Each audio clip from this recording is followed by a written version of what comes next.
kita belajar dan memahami sesuatu. Halo, perkenalkan nama saya Amelia Siti Halipah. Dan aku Zahra Nadia Lutfi. Kali ini kita akan membahas tentang kesehatan dan pertanian. Semoga podcast ini bisa menambah wawasan buat teman-teman. Selamat mendengarkan. Jadi sekarang aku mau nanyain dulu ke Teh Amel tentang diabetes mellitus. Kira-kira apa sih itu diabetes mellitus? Diabetes mellitus itu adalah penyakit kronis yang terjadi ketika kadar gula atau glukosa dalam darah terlalu tinggi karena tubuh tidak dapat memproduksi insulin, tidak cukup atau tidak dapat menggunakan insulin dengan baik. Oke, baik. Ternyata seperti itu ya yang dinamakan diabetes mellitus itu. Lalu di mana sih letak masalahnya? Masalah utama terdapat pada pankreas yang tidak menghasilkan insulin cukup atau pada sel-sel tubuh yang tidak mampu menggunakan insulin secara efektif. Gitu ya guys ternyata. Terus siapa aja sih yang bisa gitu kena menderita diabetes ini?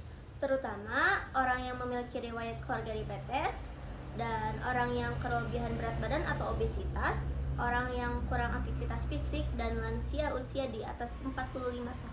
Oh, ternyata itu ya guys ciri-cirinya atau orang yang bisa menderita diabetes mellitus. Terus kenapa seseorang bisa terkena diabetes? Seseorang dinyatakan menderita diabetes ketika hasil pemeriksaan gula darah puasa atau kurang lebih 126 mg atau gula darah sewaktu kurang lebih 200 mg.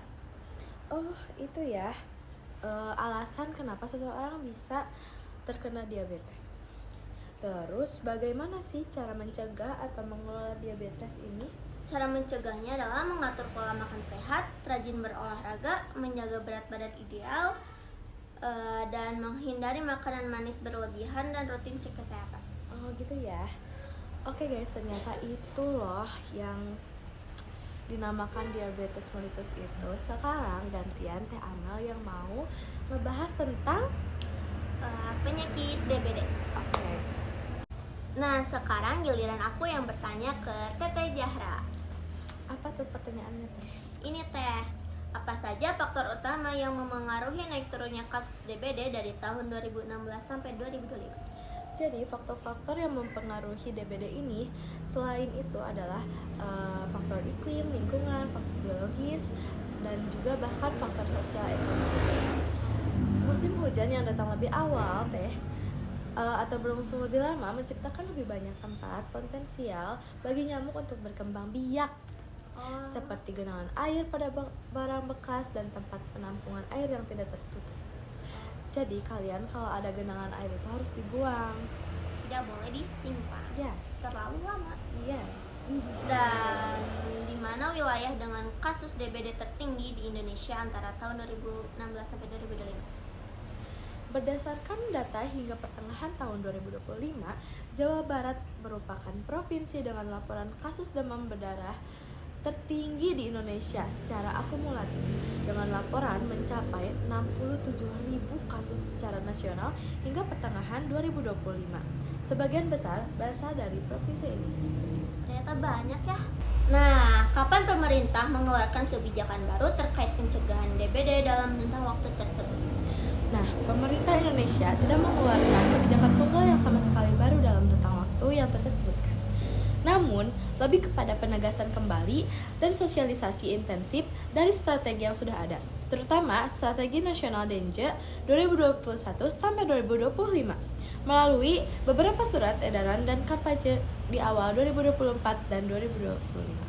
Oh, ternyata seperti itu. Dan siapa pihak yang melakukan penelitian atau kampanye terbesar terkait pencegahan DBD pada periode tersebut? Pihak utama yang melakukan penelitian dan kampanye terbesar terkait pencegahan demam berdarah di Indonesia pada periode saat ini adalah Kementerian Kesehatan Republik Indonesia. Seringkali bekerja sama dengan lembaga lain seperti World Mosquito Program, Yogyakarta, dan perusahaan farmasi seperti Takeda. Bagaimana sih peran masyarakat dalam mengurangi tempat berkembang biaknya nyamuk selama periode tersebut?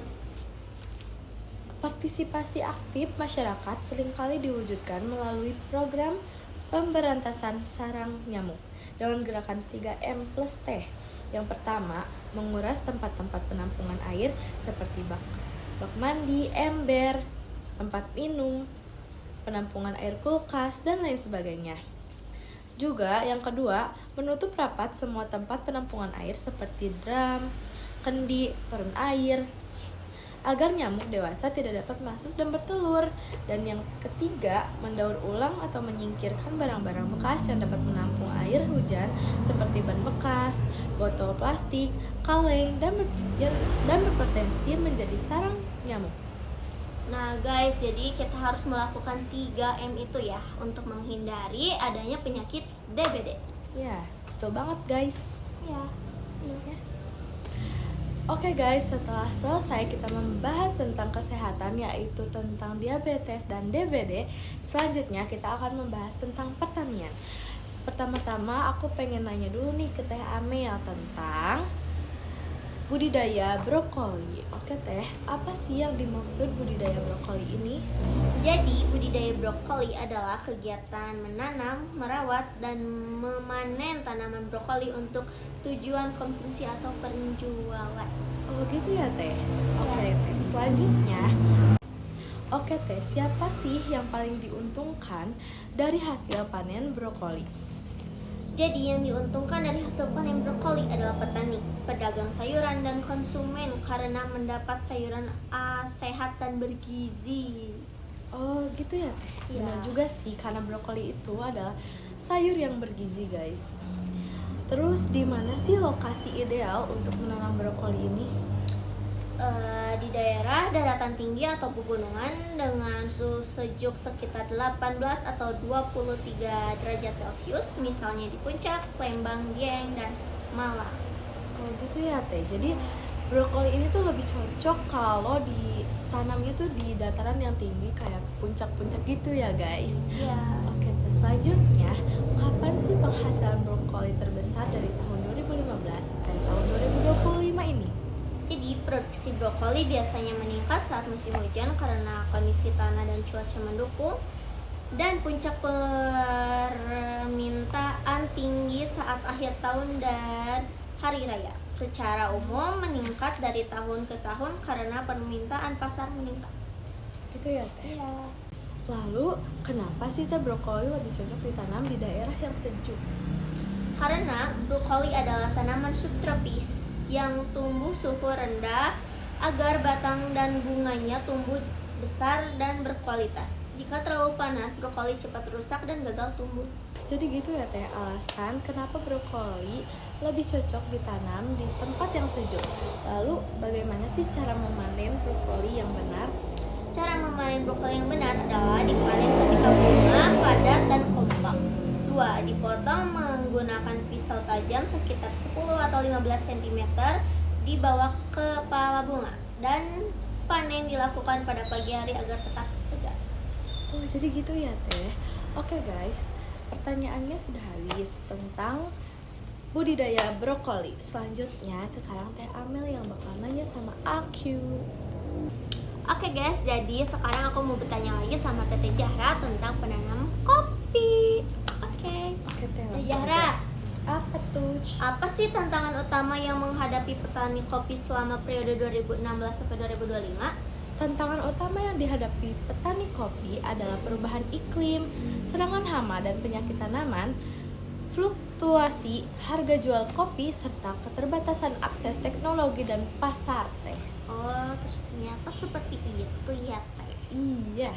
Dan di mana teknologi penanaman kopi modern paling banyak diterapkan selama 2016 sampai 2025?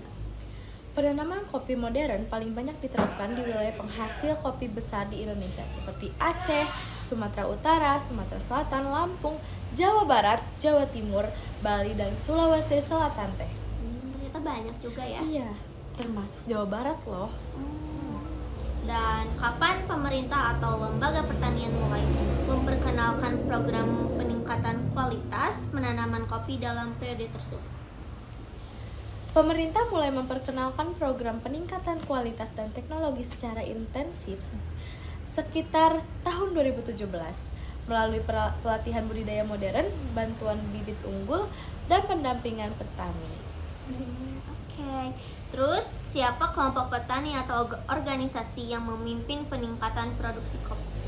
Peningkatan produksi kopi banyak dipimpin oleh kelompok tani lokal, koperasi petani kopi, dan organisasi seperti Asosiasi Eksportir Kopi Indonesia atau yang disebut AEKI, serta berkolaborasi dengan BUMN, perkebunan, dan Dinas Pertanian daerah. Oke. Terakhir nih Tia Teh, bagaimana petani menghadapi perubahan iklim terhadap penanaman kopi? Petani menghadapi perubahan iklim dengan cara menggunakan varietas kopi tahan penyakit, terus menerapkan sistem agroforestry atau tanam campuran dengan pohon pelindung, atau memperbaiki sistem irigasi, juga memanfaatkan teknologi informasi cuaca, serta mengubah waktu tanam dan pola perawatan. Seperti itu Teh. Oh, ternyata seperti itu guys, Iya, tentang guys. penanaman kopi ya. Oke teman-teman, sekarang kita udah ada di akhir video. Kalau kalian masih bingung, tenang, kita juga kadang bingung kok. Hehehe. Sampai jumpa. Dan tetap semangat belajar. Bye bye.